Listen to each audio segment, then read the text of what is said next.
今回は BMS を作る計画について話します。今までいろいろな BMS を購入してみましたが、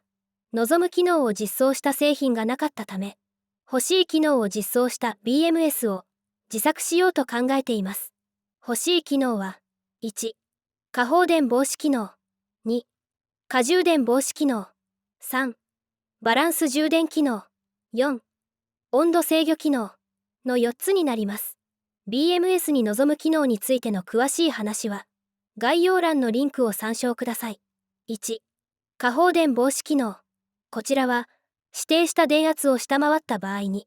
負荷への電力供給を行わないようにする機能です。バッテリーにはインバーターしか接続していないため、負荷への電力供給を遮断する方法は、インバーターの電源をオフにする制御を予定しています。インバーターは 12V を引火することにより、電源がオフになる作りにしてあるため、直流 12V の大電流をカットするリレーを組むよりも、消費電力を抑えることができるほか、必要部品も安価で済みます。インバーター以外に 12V を使う必要が生じた場合は、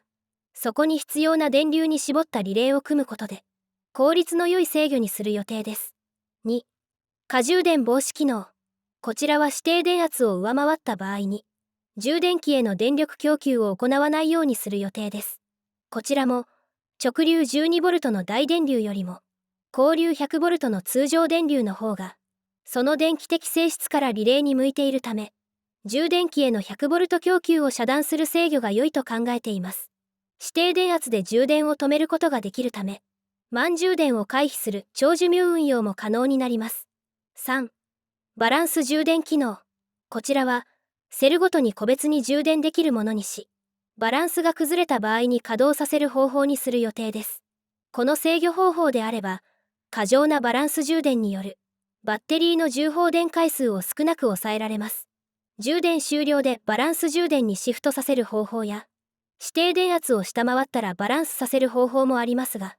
リチウムイオンの電圧は、満充電後に一定の電圧に戻る特性があり、充放電の繰り返しを避けながら、思い通りのバランス充電制御を行うことは、バッテリーをシングルで運用する場合においては、制御上難しいのです。そのため実運用を考えると、過放電防止が早めに働いたり、残り容量が少なくなってきたと感じた場合に、バランス充電を適度にかける方法が、バッテリーの長寿命につながると考えています。4、温度制御機能。こちらは、高温を2種類、低温を1種類作り、それぞれの目的に合った制御をさせる予定です。高温制御は、火災防止とバッテリー保護を目的とし、火災につながるような高温を検知した場合には、充電をカットした上で警報が鳴るように制御し、バッテリーの劣化が発生する程度の高温の場合には、充電ができない制御のみを行うというものです。低温時の制御はバッテリー保護を目的とし、充電するとバッテリーの劣化が発生する低温の場合には、充電器に給電されないようにし、